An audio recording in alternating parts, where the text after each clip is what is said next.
hiwain lang natin ang kalamansi at saka natin ito pigaan. At hiwain natin ang luya, sibuyas, pinuhin lang natin ng kaunti. At isunod natin ang kimchi. Bigayin natin ang kalamansi.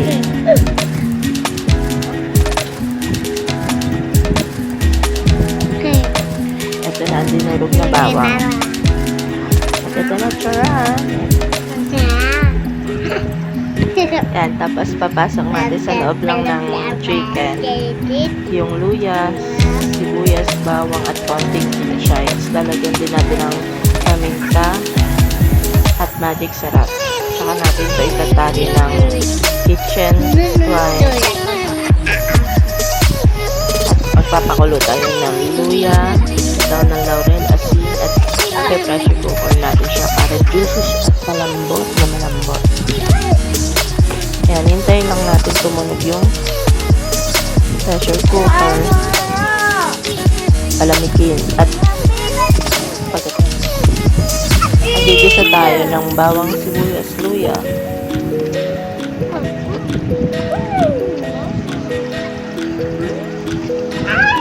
Ayan, gisa lang natin. Pagkatapos, yung pinalamig natin na manok dahil mahirap buksan ng pressure cooker. Ayan. Lagyan din pala natin ng oyster sauce. Ayan, nilagyan ko ng oyster sauce yung binisa ko. At nilagyan yung chicken. At nilagyan ko yan ng coke. Ayan, dyan. Papalitan natin yung sauce. Ayan, binabalikan natin para buong katawan ng chicken ay lasang-lasa yung mga nilagay natin sa plato.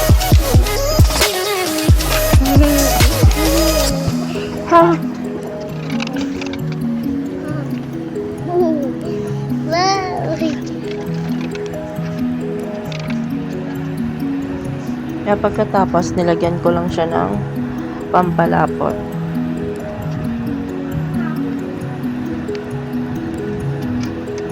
Pwede nyo ilagay cornstarch or harina, kahit anong pwedeng pampalapot.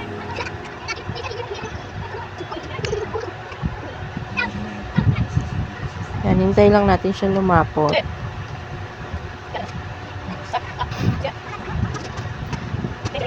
Yan, tikman natin kung tama na sa ating panlasa. Kung kulang pa, pwede natin dagdagan ng asukal or asin, kung ano man ang kulang sa inyong panlasa.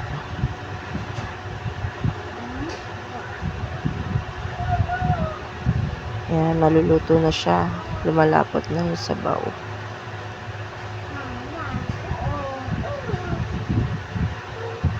Yan, maganda na yung kanyang sauce.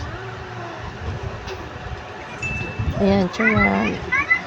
Napakalambot na niyan at napaka-juicy. Ayan, diba? Hindi matanggal kasi may tali. Nalimutan kong gupitin yung tali. Ayan, napakasarap. Pero nilagyan ko yun ng chili flakes sa huli kasi hindi ko siya pwede ilagay agad nung niluluto ko siya kasi may kakain ng mga bata. Kaya diyan ko na siya nilagyan ng chili flakes para yung pagkain lang namin yung maanghang.